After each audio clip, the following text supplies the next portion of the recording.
Нур телеканалынын берүүлөрүнүн түз эфирде чордондо программасы болот. Аты жөнүм Аткабек Шабданбек уулу, саламатсыздарбы? Өткөн жылдын декабрь айында ошол толук ишке кирери маалымдалган Коопсуз шаар долбоору ушул али күнгө чейин Ош шаарында баштай элек, же болбосо ушул өз ишин баштай элек. Коопсуз шаар бирок мындан бир нече күн мурун ушул Ош шаарында атайын көзөмөл камералары 11 кесилишке орнотулду.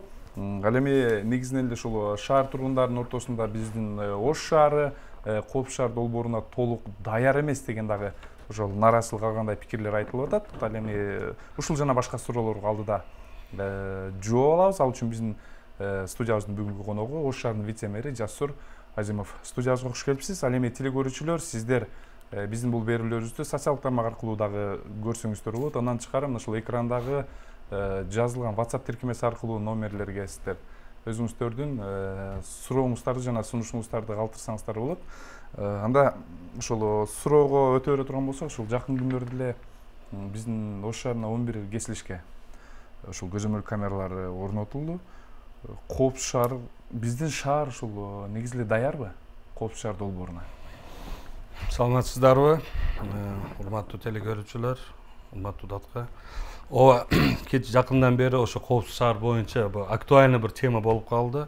Эми 2019 жылдын январь айында биз шаар 35 кесилишти сунуштаганбыз да. Ошо 35 кесилишке видео байкоо камерасыны коюу боюнча сунуш бергенбиз. Анан мына быйыл уже 2021 жыл болуп жатат. Анан ошо пандемия деп атабыз. Ооба да, пандемия дагы кичине биз колубузду алды. Анан баягы тендер маселеси болду, өттү.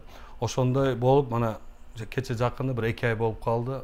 Бир ошо камераларды коюу боюнча иш-чаралар башталды. Бүгүнкү күнгө чейин туура айтасыз, бир 11-12 жерге уже кесилишке уже установка, опоралар установка болуп, видео байкоо камералары коюлуп атат бүгүнкү күндө. Бирок сиз туура суроо айтып атасыз, шаар таярбы, таяр эмеспи деп. Эми бүгүнкү күндө биз Ош шаарыбызда жолдору тар жолдор. Аны биз боюнубузга алышыбыз керек. Анан жолдорубузду состояниясы начар, мындайча айтканда, эски жолдорду эми.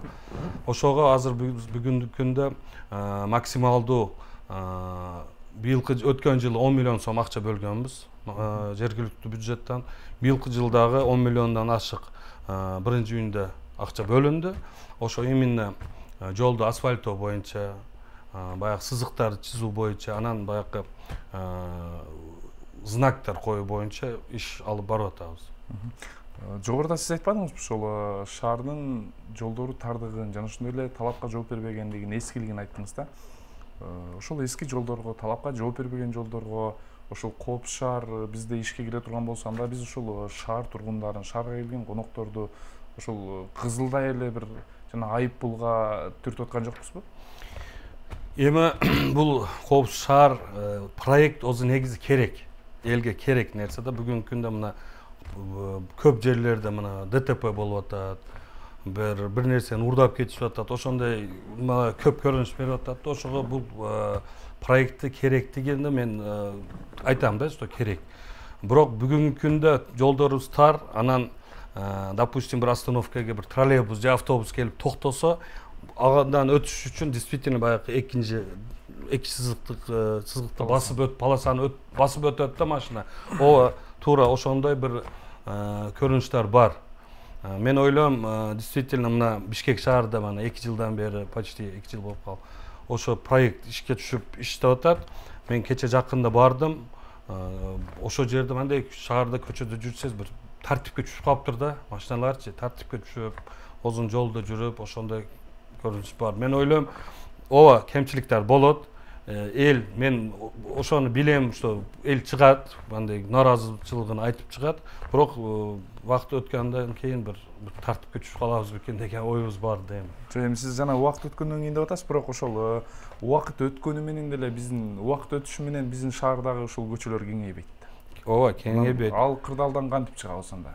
Убакыт өтүшү менен ошол элдер моюн сунат, ага ошол көнүп кетет дегендей пикирди айттыңыз, бирок кантип? Эми боюн сыныш керек, эми тартип болуш керек да шаарда.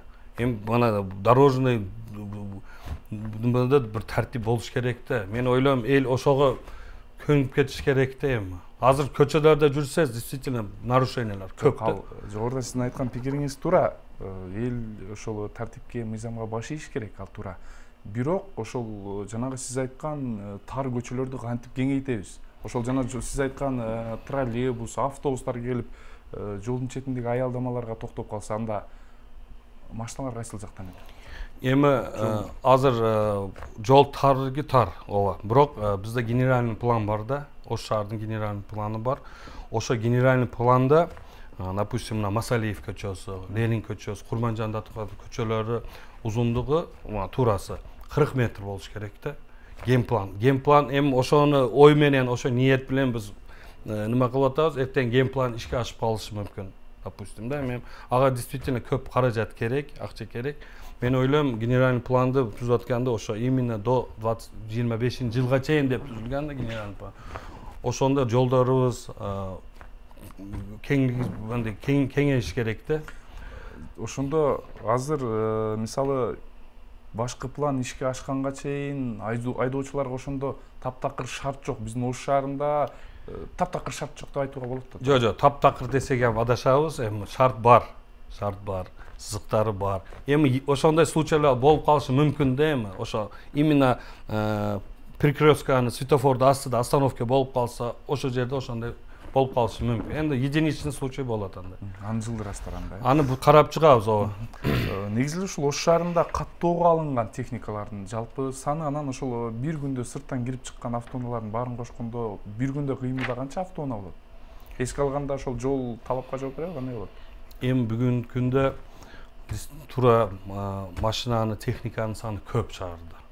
Биз статистика боюнча бүгүнкү күндө Ош шаарынын тургундарынын саны где-то bir 370 bin тегерегинде да, эми ошондой деп айтып алды. Но фактически bir 600 bin, 700 bin эл жашайт да ошобузгачы.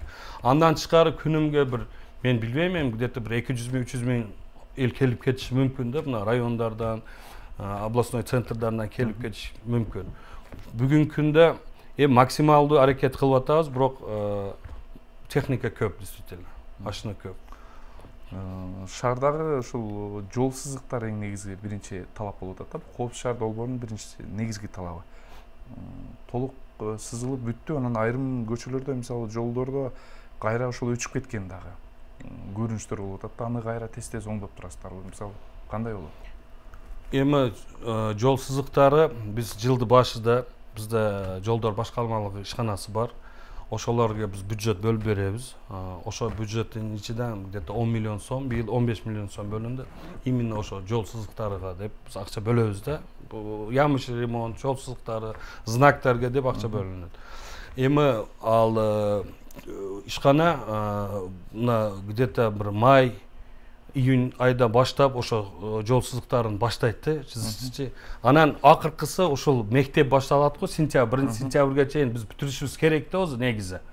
Негизи бүтүрүшүбүз керек. Бардык дорожный разметкаларды, ошо пешеходный переходдар, туура айттыңыз, пешеходный переходдага дагы бир-эките жерде мен кече шаар кыдырып ошону байкап чыктым. Бир-эките жерлерде пешеходный переходдар, сызыктары жок. Азыр мен тапшырма бергенбиз. Ал боюнча ишкана иштеп иш алып барып атат да азыр. Калыбына келтирет. Да. Ош шаарынын ушул жолдор башкармалыгына карагандан, жолдор башкармалыгына эмес, шаарга караганда ушул депке карагандагы жолдор бар да. Анан ал маселелерди кантип чечип атасыздар? Мисалы, Ош шаардык жолдор башкармалыгы биздин өзүбүзгө тиешелүү жолдордун баарын талапка келтирдик дейт. Калган жолдорго эмне кылдыңыздар? Кат жол болдуңуздар, же сунуш бердиңиздер? Эми качан калыбына келди? Туура айттыңыз. Азыр биз шаарыбызда УГД шаарды жолдорун, бардык жолдорун тейлеп чыгабыз. Анын ичинде 57 километрибиз бар. Ал жолдор депке карайт. Дорожный деп 21 деген ишкана бар, Минтрансты астында. Ошо ишканага бөлүнгөн. Мына ХБК машина базар жактар бар го, өтөт, запчасть базар жактар. Мына ХБК Разаков көчөлөрү, ошо жерде көп жолдору ошо деп 21 тейлейт да. Биз аларга жыл сайын кат беребиз, ямыш ремонт жасагылагын, жол сызыктарын жасагылагын деп постоянно макылабыз. Мен ойлойм, кече жакында дагы бир предупреждение бердик, бирок алар акча жок, акча кем ссылка кылып атат да. Ошого биз кече чакырып туруп каттык сүйлөштүк, эми ваада берди, Кудай кааласа аткарабыз деп ваада берди. Бирок ушул министрликтен келген адистер ушул айдын этегинде Коопсуз шаар долбоорун ишке киргизебиз деп айтышты да. Анда ал жердеги мисалга ошол айып пулга бир дуушар болгон айдоочулардын каражатын ким төлөйт анда? Деп төлөйбү, ким төлөйт? Эми азыр кече бир Кытай компаниясы уткан. Shenzhen Saivei Intellect деген компания уткан. Ошолор жасап атат азыр бизден бир ошо баягы опорасын дагы өздөрү коюшуп атат. Бардыгын өздөрү жасап атат. Аларга керектүү нерсени алар өздөрү жасашып атат. Ошого эртең биз айтып атамбы, эртең камералар орнотуп бүткөндөн кийин тестовый режим болот. Биз bir күнбү, 5 күн, 10 күнбү озун нормасы боюнча баягы жолдорду, баягы тестовый режимде биз текшерип чыгышыбыз керек да. Текшергенде кемчиликтер болсо ошондо чыгат оба. Бирок биз ага чейин обязательно ошо именно Минтранске караган, деп 21ге караган жолдорду бардыгын аткартырып чыгарбасак болбойт. Анда спорт чыга берет да, анда действительно сиз айткан ошо штрафной баягы санкциялар келсе, судебный процесске абарат да, эми элдин наразычылыгын дагы күчөйтүрөт да. Биздин шаарда жолдун тардыгы бир маселе болсо, ушул авто токтомо жайлардын жоктугу экинчи маселе да. Бул боюнча мисалы шаардын ичинде ошол эми 30дан ашуун 35 тилкеге камера орнотулуп атат. Анда ушул айдоочулар кайсыл жакка токтош керек? Авто токтомо бир каралдыбы? Мисалы алар ушул жумушка келеби, ооруканагабы же болбосо аптекага барабы, жолдун четинде токтоп, анан айып пулга жыгылбайбы? Эми мына центральный көчөлөрүбүз бар. Курманжан, Датка, Масалиева, Ленин. Ал көчөлөрдө мына сол жагыны биз машина токтотушка запрет коюлган да эми. Бирок оң жакка койсо болот эми, бир жагыны каралган. Анан эң главный актуальный бир вопрос көтөрүп атасыз. Действительно бизде стоянка жок да, машина көп. Абдан көп машиналар. Биз азыр мына Ош шаарынын мэрі Алмаз Шембекович дагы ошо менен каттык киришип, сүнүштөрүбүздү берип атабыз. Мына машина көп жерлерде, мына базар жакта. Основной эл базарга келет экен да. Азыр бир 2 жерди сүнүш кылып атабыз. Кудайым буйруса проектибизди алып чыгып көрсөтөбүз, макулдашабыз. Этажный стоянка кылып коелик деген азыр жаңы бир проекттарды жасаттырып атабыз. Азыр жерин эртең чыгып, эртең понедельник күнү биринчи күнү сайн день болот базар жактарда. Ошо жерлерди кыдырып бир биздин оюбуз ошо этажный бир стоянкага кылып коюшубуз керек да. Ошо машина көп жерлерде ошону ойлоп атабыз азыр. Анан аялдамалар маселеси, жана жогоруда сиз айтпадыңызбы? Биздин шаарда аялдамалар жетиштүү элеби? Канча аялдама жетишсиз бүгүнкү ушул күнгө карата? Эми биз кече буквально кече баардык службаларды алып ошо элден арыз түшүп атат. Эми аялдамалар бар. Союздан калган остановкалар бар, бирок алар иштебейт да, көпүнчө. Аялдамага жетпестен токтойт машиналар, же өтүп кетип токтойт, озуну бир точкалар жасап алганда маршрутканы баягы шопо. Ошого мына обл больница кече дагы ошо тема көтөрүлдү. Обл больница жакта баягы кишилер турат, скорый помощь келсе, мүшөйт таксисттер турат. Кече барып архитектура менен сүйлөшүп, бардык комиссияны чыгып, ошо бир жерди аныктап келдик. Уже биз шаарга азыр 3 аялдама койдуруп атабыз. Уже жакында баштайт. Ошо обл больницага кирериштен кичине суракка өтүп, ошо жерге бир койдук остановка. Анан мына военный кафедра бар. Военный кафедранын астында постоянно баягы час пик мезгилде барсыз адам көп болуп кетет. Ошону дагы ошо жерге бир аялдама койдуруп атабыз. Анан Юго-Востокдо Кыргыз Өзбек университети светофордун астында ошо жерде бурун биз окуган мезгилде ошо жерде аялдама болчу да. Азыр жок, эми ошону дагы бир местасын определять этип ошо жерге аялдама куруп атабыз. Сиз жанагы месталары жөнүндө айтып калбадыңызбы? Аялдамалардын жана эсиңизде болсо мурдагы ушул Моноев көчөсү, Моноев көчөсүндө мурдагы un комбинаттын алдында аялдаманын орду бар болчу да, ал жерде эмнеге аялдама жок болгон? Эми азыр биз норма боюнча ал жерде бир УАМ деген бир каналыбыз бар. Ошо УАМ. Эми озун нормасы бар экен да, ошого кичине качып коюш керек экен. Ал жерде аялдаманы орун турат, местасы турат. Бирок бүгүнкү күндө архитектура уруксат бербей атат, нормага туура келбейт деп, ошого биз башка жерди карайлык. Ошол макулдук уруксат бербеген үчүн ушул убакка чейин жасалбай аттыбы? Мисалы 2020-жылы Коопсуз шаар долбоору кириш керек болгон да. А бирок сиздер ал дээрлик 1 жыл өтүп атат. Ошол учурда жасап койсоңуздар болбойбу беле? Же акча каражаты жетишпейби? Эмне маселе болуп атат? Жок, акча маселеси эми аялдама 100 миң 200 миң сом акча бөлүнөт эми көп болсочу. Туура айтып атасыз, ал биз кемчилигибиз, бирок мына ошону оңдоп кетип атабыз да азыр. Ооба, карап атабыз. Анан мисалга Курманжан Датка көчөсүндөгү айрым бөлүгү ошол районго карайт менин билишимче. Ошол көчөдө дагы ушул аялдаманын жоктугу негизги көйгөй болуп атат да. Же ошол бир район менен сүйлөштүңүздөрбү, же кат жолдодуңуздарбы? Кандай кылдыңыздар? Ушул көчөдө дагы эсиңизде болсо, мына ошол кесилиштен баштап аялдама жок. Эми сиз азыр дагы биз азыр иш алып барып аткан бир маселебизди көтөрүп атасыз. Кече 2 күн болду, Гамсумо деген ишканадан директору келди, Гамсумону. Анан биз өткөндө бир 4-5 ай болуп калды, президентке кат жолдогонбуз. Ош шаарынын ичинде анклавдар бар да. Например, мына Калелин көчө. Калелин көчөнү биз билгенибизден бери ал жер бир нормальный жол болгон эмес да, Калелин көчө, допустим. Анан мына Ленин көчөсү, мына көчө. Тешиташтан бардып, Гормол заводдон Ылдыга түшүп кетиш, полный жол жакшы, мына Шайтөбө жактар. Анан мына Имамата деген жерлерибиз бар. Мына Нариман, ошого биз кат жолдогонбуз президентти. Ошо биз шаарыбыздын ичинде турган анклавдарды бизге өткүзүп берүү боюнча биз кат бергенбиз. Мына кече жакында совместно обл губернатор менен чогуу сүйлөшүп, биз межведомственный комиссия түзүлдү. Именно ошо анклавдар боюнча биз азыр иш алып барып атабыз, ошолорду биз Ош шаарыга кошобуз деген оюбуз бар. Эми иш баштадык эми. Ооба да, бу жерде маселе көп. Райондук кеңештер карап чыгыш керек, элди макулдугун алышыбыз керек, ошондой иштери бар. Бирок биз ошону сиз туура айтып атасыз, ошо мына Шайтөбөнүн көчөсү Горгайга чейин, ал жер 8 марттан баштап Горгайга чейин Кызыл Кыштакка карайт. Бирок мындай стратегический жолдо президент келсе ошо жол менен жүрөт. Конок келсе ошо жол менен келишет. Ошого ошондой маселелерди чечүү максатты биз азыр ошо боюнча иш алып барып атабыз. Ошондо көп маселени чечсек болот да аны. Бирок сиз айткандек, ошо обл администрацияга биз тыгыз байланышта иштейбиз алар менен. Ошо каерде шаар менен айыл баягы райондун жолдору болсо, ошо жерлерге каттар беребиз, ошо жерге аялдама коюш керек, мына жерге светофор коюш керек деп алар менен иштейбиз. Жакында эле ошол министрликтен адистер жана ошондой эле Кытай компаниянын өкүлдөрү келди.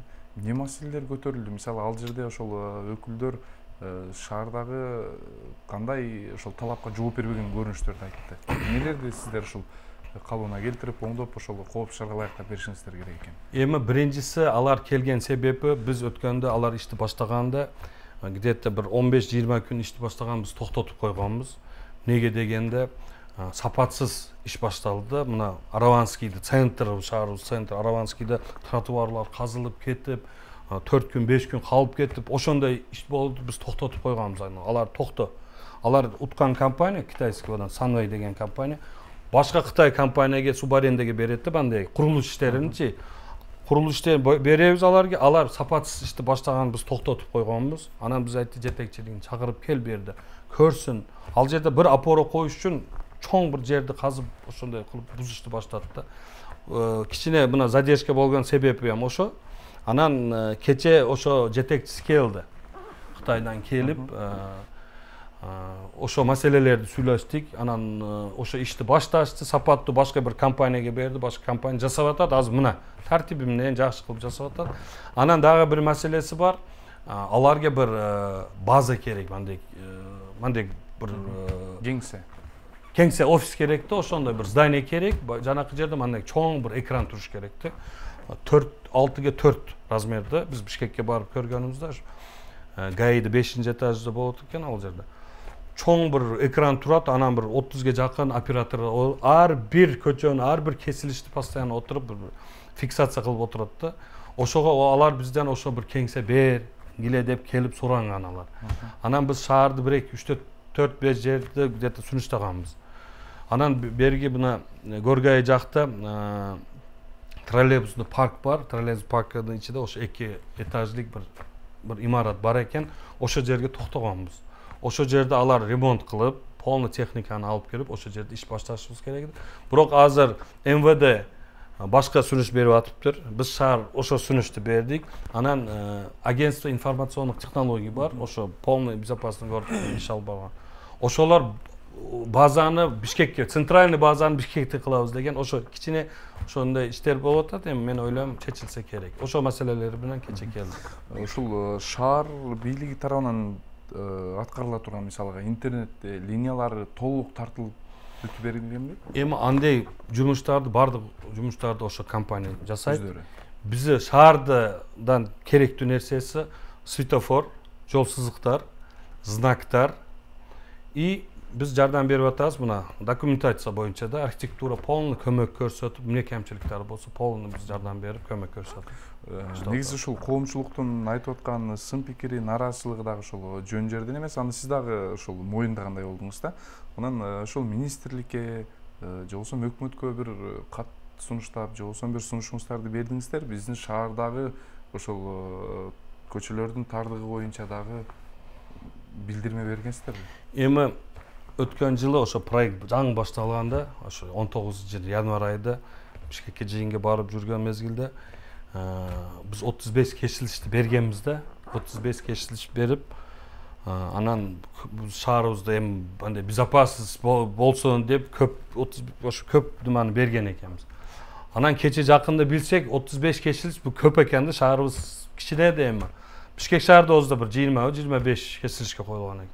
Анан биз ошо менен биз кыскартып бергиле 35 кесилиш. Мына, допустим, горвоенкомат, мэриянын астынан чыксаңыз, мэриянын астында светофор бар, горвоенкоматта светофор. Разницасы бир 50-70 метр аралыкта эле берип коюпбуз да. Аны кейингиге берсек болот. Ошондой бир сүнүштарды бергенбиз. Анан биз айтканбыз, действительно көчөлөрүбүз тар. Эми андай жооп бербейби дегендей мааниде биз каттар бергенбиз. Бирок эми проект ишке ашыш керек барыбыр. Не болсо да. Бирок коомчулуктун элдин эми мамлекет элден турат да. Алардын нараазычылыгын эми нараазычылык эми болсо керек. Мен все-таки мен оюм да, өзүм жеке оюм, элде ошо коопсуздук биринчи очередде туруш керек да, эми штрафы экинчи болуш керек да, штрафы. Азыр анан штрафтарды кече жакында Бишкекте чыкканда штрафтардын суммасы ham бийик эле да. Азыр мына уже киргизип, уже штрафтын суммасын дагы кичине төмөндөтүп нема кылышып атат. Анан жана көчмө камералар боюнча дагы бир топ нараазычылык болот. Ал көчмө камера биздин Ош шаарында да болсо керек.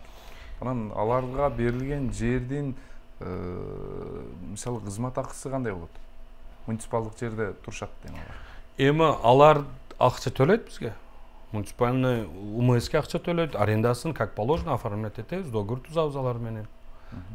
Бул убакка чейин эми ал келишимдер пока азырынча түзүлө элек турабы? Мисалы канча пайыз ошол түшкөн каражаттын канча пайызы биздин шаардын бюджетине? Эми именно баягы опора турган жерлер муниципальный жерде, ошо мына столбо турган жер муниципальный жер. Ошо жерде биз эсептеп чыгыкканбыз, УМСдин расчеттары бар. Бишкекте 4000 сом экен да, например, бир камеранын установкасы, то есть опораны. Биз дагы ошо Бишкек менен кылып, ошо арендасын төлөсүн деп атабыз, биз местный бюджетке түшсүн деп атабыз. Анан общий безопасный городдон штрафтардан түшкөн суммасынын 25% бизде калат. Ошо местный бюджетте калат. Рахмат, бизге бөлүнгөн убакыт дагы ошол аягына келип жетти. Сиз келип ушул маек куруп бергениңиз үчүн сизге терең ыраазычылык. Урматтуу телекөрүүчүлөр, ал эмес биздин бул берүүлөрүбүздү социалдык баракчалардан дагы көрсөңүздөр болот. Ошол даректер экранда көрсөтүлгөн. Ал эми сиздер менен кийинки берүүдө көрүшкөнчө аман туруңуздар.